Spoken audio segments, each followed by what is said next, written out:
өнөөдрөөс эхэлдэг.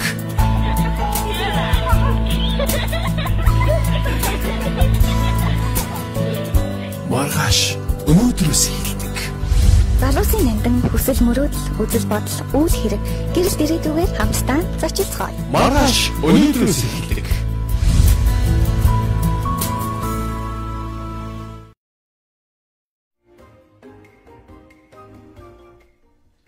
Шинэлгээний мэдгүргээ сонсогчдоо би хөтлөх цөмбөрөө байна.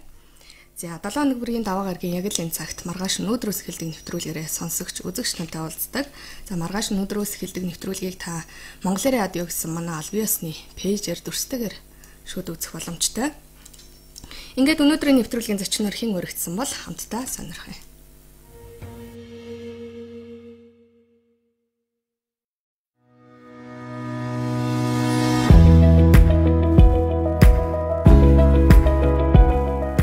Өнөөдрийн зочин маань залуугийн шилдэг хуульчдын нэг Баяр сайхны Солонгой юм. 35 настай. Нийслэлийн ерөнхий боловсролын 11-р сургуульд 10 дугаар ангид дүүргээд Будапешт хотын Өтвөш Лорандын нэрмжит шинжлэх ухааны их сургуулийн эсэн 2007 онд хууль зүйгээр мөн улс төрийн сургуулийг бакалаврын зэрэгтээ төгссөн. Түүнчлэн 2011 онд Их Британий Дандигийн их сургуулийг ашигт малтмалын салбарын эрх зүй, бодлогын орчин сэдвээр магистрийн зэрэгтэй. Америкийн нэгдсэн улсын Харвардын хуулийн сургуулийг магистрийн зэрэгтэй 2015 онд тус төгссөн байна. Ажлын гараагаа MCS Holding компаниас эхлүүлж, дэлхийн топ хуулийн фирмүүдийн нэг Hogan Lovelld 6 жил ажилласан байна. Энэ хооронд Шивнингийн тэтгэлгээр Шотланд улсын Дандигийн их сургуульд уул уурхай эрх зүй бодлогоор магистр, мөн 2015 онд Харвардын хуулийн сургуульд магистрийн зэрэг хамгаалж, Англи болон Америкийн нэгдсэн улсын Нью-Йорк мужийн хуулиар зөвлөгөө өгөх эрхтэй болсон байна. Харин 2017 оны сүүлээр Avenix Partners хуулийн фирмийг байгуулж, дотоод гадаадын компаниудад санхүү, бизнесийн эрх зүй зөвлөх үйлчилгээ үзүүлж байгаа юм а. Аялах, ном унших хүсэл сонирхолтой оюутан байхдаа Америкийн нэгдсэн улсад хуулийн чиглэлээр магистр сурах хүсэлтэй байсан байна. Харвардын хуулийн сургуульд тэнцэн орж энэ хүсэл нь биелсэн юм а. Мөн Английн хуулиар зөвлөгөө өгөх эрх авах бараг боломжгүй мэт санагддаг байсан бол 2018 онд энэ хүслээ мөн биелүүлсэн байна. Цаашдын зорилго.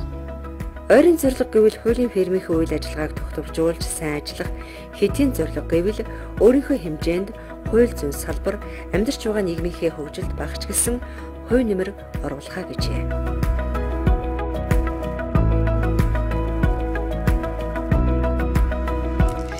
За тэгэхээр өнөөдрийн нэвтрүүлэгт хэн өргөцснийг сонсогчд үзэгчд маань бас хичнээн анзаарсан байхаа. Avenix Partners хуулийн фирмийн үүсгэн байгуулагч, Харвардын хуулийн сургуулийн төгсөгч Баяр сайхны Солонгой өргөцсөн байна. Өдрийн төргий. За өдрийн төргий радио сонсогчдоо. За тэгэхээр энэ өдрийг шинэлгээний та хэрхэн эхлэлээ? За өнөөдөр өглөө 9 цагаас ажиллаа эхэлсэн. Тэгээд үйлчлэгчтэй имэйл явуулаад ерөнхийдөө манайх өдөр тутам зөвлөх үйлчлэгээ үзүүлдэг. Тэгээд бас нэг уулзалт хийгээд тэгээд өнөөдөр үндэсний радиод хэлсэн байна дээр ирчээд байна.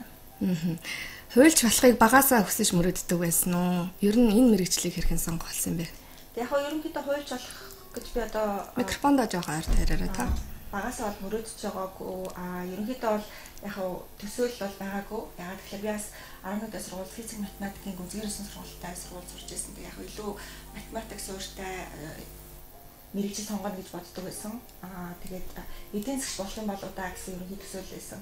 Гэхдээ яг 10 жилээ төгсөөд шинжлэх ухааны техникийн их сургуулийн харьяа компьютер техник менежментийн сургууль 1 жил сурч байгаа хугацаанд гадаадд тэтгэлгээр суралцах одоо сонгон шалгалтанд оролцоод тэгээд ерөнхийдөө тухайн үедээ Унгар улсад 100% тэтгэлгээр суралцах шалгалт өгч байсан. Тэгэхэд нийт нэг 10 мэргэжил дотроос нэг мэргэжил сонгох хэрэгтэй байсан. Тэгээд яг санамсаргүйгээр хууль гэсэн мэргэжил сонгосон. Гэхдээ яг санамсаргүй сонгосон гэхэд бас би мэргэжилтэй айгуу дуртай. Тэгээд сайн багш нарын өгчээр бас мэргэжилтэй дуртай болсондоо баяртай байдаг.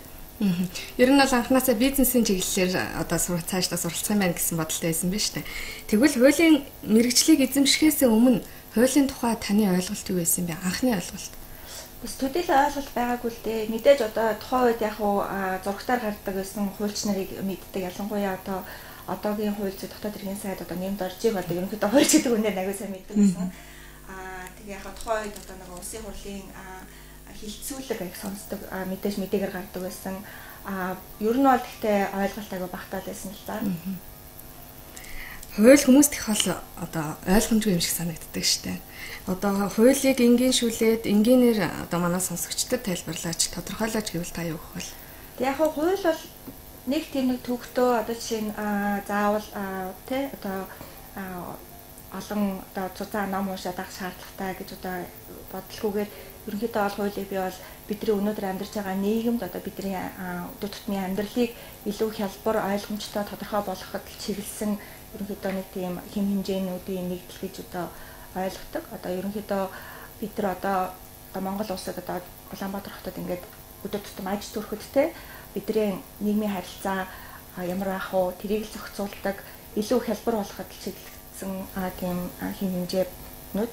Тэгээ яг Харвардын хуулийн сургууль би 2015 онд төгсгöd бас бидний төгсөлтөн дээр манай бас нөгөө ректорын хэлжсэн нэг сайхан үг байдаг. Одоо тухайн үед одоо нөгөө Америк болон гадаадын төгсөгч оюутнуудад хандаад за та нар одоо ингээд ерөнхийдөө хүнийг те илүү эрх чөлөөтэй болгоход шаардлагатай тийм хэм хэмжээнүүдийг одоо те нийгэм зайлшгүй шаардлагатай бас тэр хязгаарлалтуудыг бас боловсруулж одоо тэрийг хэрэгжүүлэхэд одоо шаардлагатай тийм ур чадвартай болоод төгсөж байна гэж одоо хэлжсэн. Тэгэхээр бас яалтчгүй хуулийн мэрэгжил гэдэг маань өөрөө биднийг одоо иргэдийг те илүү бас тайван эрх чөлөөтэй илүү тодорхой бас хүлээ одоо цаашдын одоо үйл явц нь одоо бид нар одоо илүү тодорхой хүлээлттэй болох үс тийм одоо орчинд амьдрахад л одоо тусалдаг, дэмжлэг үзүүлдэг гэж би боддог.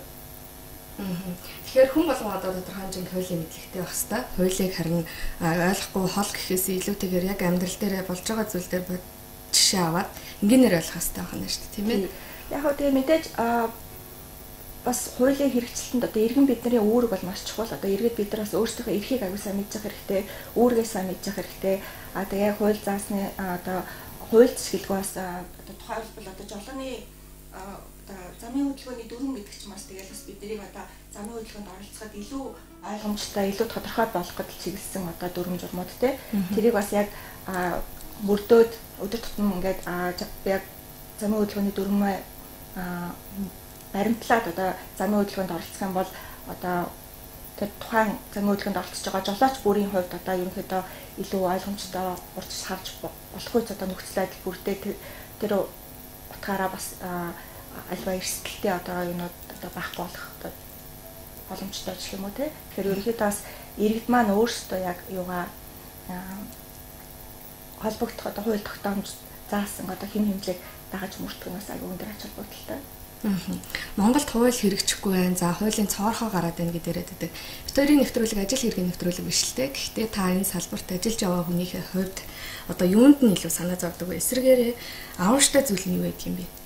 Ерөнхийдөө бол би бол бас мэдээж одоо хууль зүйн хувьд одоо өдөр тутам хийж байгаа ажлынхаа ерөнхий одоо тий юг хараад яхад бол Монгол улс мэдээж одоо 1990 оноос хойш одоо зах зээлийн эдийн засаг чиглэлээ зах зээлийн эдийн засагт илүү одоо тий тохирсон одоо зах зээлийн эдийн засгийг дэмжсэн одоо ялангуяа хүмүүстэй одоо ерөнхийдөө бизнес эрх чөлөө одоо ерөнхийдөө өөрсдийнхөө одоо хүснээр амьдрахад тий тэр эрх чөлөөг олгосон одоо хууль тогтоомжийг одоо боловсруулад мөрдөөд ажиллаж байна. Тэгээд ерөнхийдөө сүүлийн одоо 29-30 жил гэдэг бол бас айгүй бага хугацаа одоо зах зээл өндөр хөгжсөн орнуудын хувьд бол одоо яг энэ чиглэлийн одоо зах зээлийн эдийн засгийг дэмжсэн одоо хууль тогтоомж батлаад одоо мөрдөж хэрэгжүүлээд одоо бараг 200-300 жилдээ одоо хайж болсон байх жишээний түүнтэй харьцуулахад бол манай хууль эрх зүйн одоо орчин бол хөгжиж байгаа гэж хэлж болохоор гэхдээ бас мэдээж маш олон одоо төрийн албан хаагчид одоо олон мэрэгчлэтнүүд одоо бас хамтарч ажиллаж бас хууль эрх зүйн орчноо илүү боловсронгуй болоход ажиллаж байгаа. Тэгэхээр бас чамлагааргүй үр дүнтэй ажиллаж байгаа гэж би боддог. Гэхдээ мэдээж одоо яг төрийн одоо албаны байгууллагын боловсон хүчний дутагдaltaй байдал ч юм уу ерөнхийдөө бас манай улсын одоо нийгмийн эдийн засгийн хөгжлөөр шалтгаалаад бас яг хуулийн хэрэгжилтэн дээр бас илүү өдөлгөөн анхааруулжтай зүйлүүд бол байдаг. Гэхдээ энэ бол миний бодлоор улам цаашдаа сайжраад боловсронгуй болоод явах боломжтой. Ерөнхийдөө бол манай улсын одоо ерөнхийдөө хууль тогтоомжийн одоогийн одоо төвшин бол бас чамлахааргүй төвшөнд бол хөгжсөн гэж би боддог. Таны хувьд Будапешт, Америкийн нэгдсэн улс, Их Британи гээд 3 том хотыг зорж тэнд мэргэжил эзэмшсэн байна тийм ээ. Орон орны хөгжил, соёл, хүмүүсийн хандлага гээд өөр таны ажигласнаар бид тэндээс суралцах зүйл нь юу байсан бэ? Яг би анх 17-т одоо ерөнхийдөө Унгарт суралцах одоо шалгалт өгч тэмцээд явж исэн. Тэгээд тэнд очиод 1 жил унгар хэл сураад дараа нь 5 жил одоо унгарын хуулийн сургууль сурч исэн. Тэгээд яг мэдээж одоо тэнд одоо гадаад яг унгар оюутнуудтай хамт ингээд мөр зэрэгцээ суралцахад бол суралцах зүйл маш их байсан. Одоо унгарчууд бол ерөнхийдөө маш хөдөлмөрч хүмүүс. Ер нь яг эмээг бол яг цагт нь одоо хүлээж авсан өөрөг даалгавраа цагт нь одоо дуусгах одоо тий тэгээд өөрсдийнхөө хэмжээнд хамгийн сайн байдлаар одоо дуусгах юм хүсэл эрмэлзэлтэй. Тэгээд тэр одоо юу бол надад аюух тухайн үедээ бол би бас аюух одоо хамт сурч байсан оюутнуудаа суралцж байсан. Тэгээд бас багш нараасаа бас маш их суралцах зүйл байсан. Манай багш нараас амар маш их уран зориг өгдөг байсан. Тэгээд ерөнхийдөө яг би одоо хуулийнхаа мэрэгчлэлд одоо дуртай болсон одоо үндсэн шалтгаан бол яалтчгүй надад тухайн хичээл заасан багш нар байдаг. Тэгээс англи дараа нь Америкт суралцах гэсэн мэдээж улс олонны боловсролын одоо системийн одоо онцлог бол байдаг. Тэгээ яг Америкийн одоо оюутнуудаас хамт суралцж байхад бас Америк оюутнуудын хувьд бол бас үнэхээр яг тэр нөгөө ажилдаа одоо хийж байгаа ажилдаа хандлага одоо өөрийнхөө одоо хүлээж авсан одоо үүрэг даалгавраа яг цаг тухайд нь биелүүлэхтэй тэ өөрсдөө шалтгааллах бүх юмаа хийдэг одоо ерөнхийдөө тэр хөдөлмөрч дан санаал их одоо онцлог те тэгээ надад бас өөртөөс авч те сурмаар зүйл их санагдчихсан. Ялангуяа Харвард их сургуульд одоо хүн бүр суралцаад байдгүй. Уг нь бол хүн бүр суралцахыг хүсдэг сургууль шүү дээ тийм ээ. Гадны орнууд руу явж сурах юмсан гэсэн залуучууд их байдаг. За тухайлбал та ер нь гадагшаа яаж хандаж яаж олон улс руу гарсан юм бэ? Залуучуудад ямар нэг арга зааж өгөөч та. Яг мэдээж одоо гадаадд суралцах одоо цаашдын мэргэжлийн ур чадварыг дээшлүүлэхэд хэрэгтэй одоо ерөнхийдөө мэдээж одоо нөгөө аавын бид газар үзээд өгөөд гэжтэй. Яг миний хувьд бол анханасаа 100% тэтгэлэгтэй улсын тэтгэлгээр одоо ерөнхийдөө суралцж байсан. Яг бакалаврын одоо диплом авахд бол тухайн үед бол мэдээж одоо Монголын одоо нийгмийн эдийн засгийн байдал те тэгээс манай өрхийн орлогоос хамаарат бас яг өөрөө одоо те туртай орондоо очиж суралцах боломж байгаагүй. Тэгээд яг олдсон боломж маань одоо ерөнхийдөө тухайн үед сонгон шалгуулалтанд тэнцээд Унгарт тэтгэлэгтэй суралцах боломж гарсан. Тэгээд тэр боломжоо ашиглаад одоо 6 жил яг Унгарт тэтгэлгээр суралцаад ирсэн. Дараа нь магистр суралцахад бол Английн засгийн газрын яг 100% тэтгэлэгтэй Шевенингийн тэтгэлэгт хөтөлбөртөд тэнцээд суралцах боломж олдчихсан. Тэгээд яг ийм одоо мэдээж тэтгэлэгт хөтөлбөрт хамрагдахын тулд одоо мэдээж тухайн одоо хөтөлбөрийн одоо шалгуурыг бол хангах хэрэгтэй. Тэгээд Англи юм уу Америк нэгдсэн улс руу одоо тэтгэлгээр суралцахад бол бүрэн боломжтой. Тэгээд мэдээж шалгуур нь бол яалтчгүй англи хэлний өндөр мэдлэгтэй байх хэрэгтэй. Одоо TOEFL оноо одоо жишээ нь заасан одоо тий босго оноо давах хэмжээний одоо тий англи хэлний мэдлэгтэй байх хэрэгтэй. Тэгээс өөрийнхөө одоо сурах зорилгыг агуу сайн зөв тодорхойлоод одоо яг би энэ зорилгоор одоо тий Америкт суралцмаар байна. Тэгээ яг нэг өөрийнхөө бас талаар маш зөв одоо нэг зөв танилцуулсан одоо хүний сонирхлыг одоо хамгийн гол нь татгуулсан хэмжээнд бас эссе бичээ те эссе бас мэдээж агуу чухал нөлөөтэй. Тэгээ ерөнхийдөө бол англи хэлний мэдлэг бас өндөр хэмжээж бол ерөнхийдөө яг англи Америкт одоо суралцахад одоо бас илүү төхөмтэй болох юм болов уу? Тэгвэл англи хэлний мэдлэгээ ер нь хэрхэн сайжруулах вэ? Та тухайлбал яаж хэл сурч байсан юм бэ? Тэгээ яг хүн болгонд одоо өөрийн гэсэн хэл сурах өөрийн гэсэн арга барил байдаг бах. Миний хувьд бол ерөнхийдөө номноос л аяг сурч ирсэн. Би анх Унгарт очиод унгар хэлээр ерөнхийдөө 1 жил суралцаа дараа нь хэлний бэлтгэл 1 жил сураа дараа нь Унгарын хуулийн сургуульд унгар оюутнуудтай хамт нэгдүгээр курсээс эхлээд уншсан. Тэгэхэд бол мэдээж 1 жил сурсан хэлний мэдлэг бол төдийлөн хангалттай байгаагүй. Эхний нэг семестрийнхаа одоо лекцийн одоо тэмдэглэлийг харахаар бол энэ хэд өгөл бичсэн байх тохиолдол аяг байдаг. Гэхдээ ерөнхийдөө яг 1 жилийн дараа яг миний унгар хэлний мэдлэг бол аягүй сайжраад яг өнгөр оюутнуудтай бол тэг харьцуулахад бас тийм голөгтойгүйгээр одоо өнгөр хэлний мэдлэгтэй байсан. Тэгээд мэдээж одоо өнгөр хэллээр хуулийн сургууль сурж байгаа гэдэг утгаараас цаашид Монгол буцаж би ерөнхийдөө ер нь бол Монголд буцаж ирж ажиллах гэж боддог гэсэн. Тэгээд бас Монгол ирээд ажиллахад бол яалтчгүй бас өнгөр хэлээс илүү англи хэлийг илүү төлөв ажиллах юм байна да гэж бодоод тэгээд ерөнхийдөө бас нэлээд сургуулийнхаа англи хэл дээр заадаг хичээлүүдэд ороод бас мэтгэлцээний тэмцээнүүдэд англи хэл дээр болдог одоо ерөнхийдөө мэтгэлцээний тэмцээн гэх мэт одоо ерөнхийдөө бол хичээлээс гадуур бас арга хэмжээнүүд аюул хөтөлбөрт оролцдог байсан англи хэл дээр.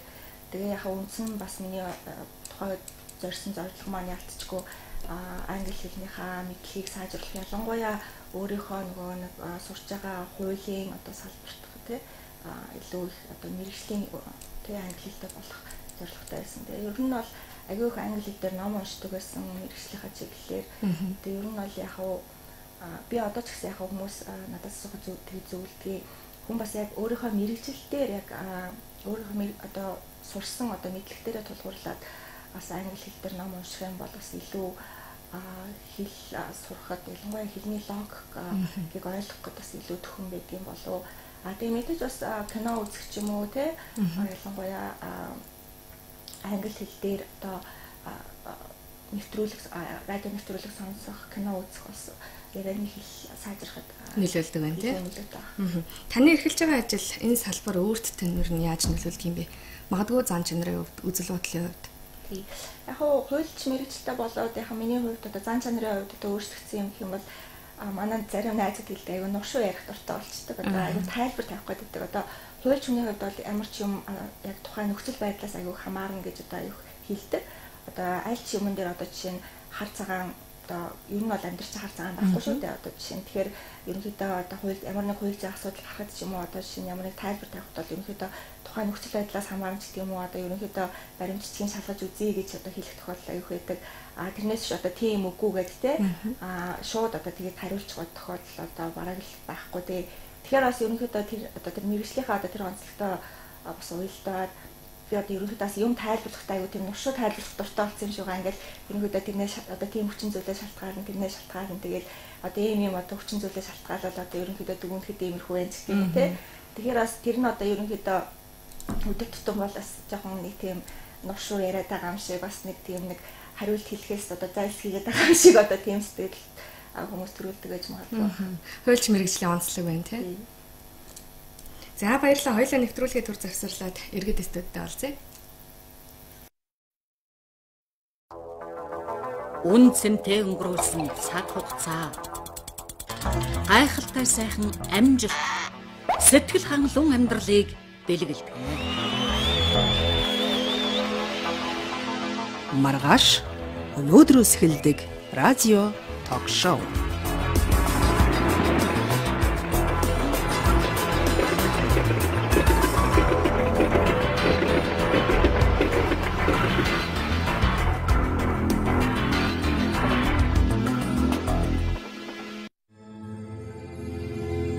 Өнөөдөр эхэлсэн амжилтын гэрэлгэгээ маргааш гэдэг ирээдүгээх дулаахан наран болж манддаг.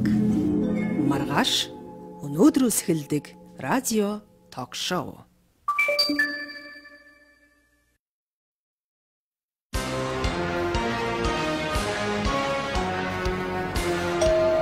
Гэрэл гэгээтэй бүсэл тэмүүлтэй залуу нас амжилт аз жаргалаар дүүрэн ирээдүг бүтээдэг. Маргааш өнөөдрөөс эхэлдэг радио ток шоу.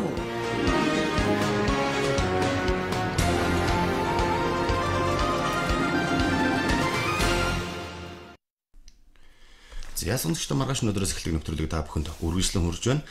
Энэ удаагаас эхлэн манай нэвтрүүлэг манаас онцлогтой 2 үе шаттайгаар хөтлөгчд салгидаад одоо ингээд түрүүн үзчихсэн хүмүүст хандаж хэлгээд бол Бацүмбэр бол маань эхний хэсгээр ярилцаад одоо харин Эрдэнэт миний бие Солонготой ярилцж байгаа.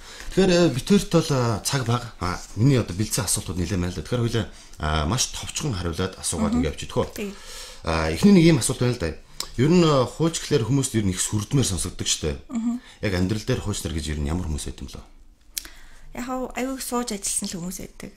Юм унсан одоо шинээр гарч ирж байгаа одоо хууль тогтоомжтой мэдээж танилцах хэрэгтэй. Байнгад өөрийгөө одоо боловсруулж авах хэрэгтэй тий. Яг бас хуульч мэргэжлийн нэг онцлог бол бас ялцчгүй байнга одоо өөрийгөө одоо тий боловсруулж одоо шинэ мэдлэгтэй болж одоо бас тухайн нийгмийнхаа өөрчлөлт одоо бас хөл зэрэгцэж ажиллах хэрэгтэй байдаг. Бидний харж байгаагаар бол одоо хуульч маш чанга хатуу хүн байдаг гэж боддог л доо. Хуульч хүнд ямар үндсэн чанар байх ёстой вэ? Магадгүй одоо биднийг сонсоод мэрэгчлээ сонгох ч залуучууд бас байгаа тийм ээ. Яг миний хувьд бол хуульч хүн айгүй хөдөлмөрч байх хэрэгтэй. Хоёрдугаар тас айгүй шудрагтай зарчимч байх хэрэгтэй. Хуулийн мэрэгжил маань яалтчгүй одоо мэдээж тодорхой үндсэн суурь бол яалтчгүй нэг тодорхой зарчмуудыг одоо баримталж одоо ерөнхийдөө бидний одоо өнөөдөр амьдарч байгаа нийгэм илүү шудраг одоо эрхчлөөтэй байхтай дэмжлэг үзүүлэх зорилготой тий хуульч хүний маань одоо үндсэн үүрэг. Тэгэхээр бас мэдээж одоо хуульч хүн маань бас тухайн нийгмийнхаа бас үндсэн суурь зарчмууд одоо ялангуяа одоо яг хөө тэр зарчмууд маань одоо манай үндсэн хуульд аягүй суудсан байдаг одоо хүний эрх хэрэгчлэг хамгаалах тий шудраг хариуцлах тий тэр зарчмуудыг л аягүй сайн баримталдаг байх хэрэгтэй байна. Та энэ хуульч мэргэжлийг сонгохдоо ямар нэгэн зүйлийг золиослсон уу?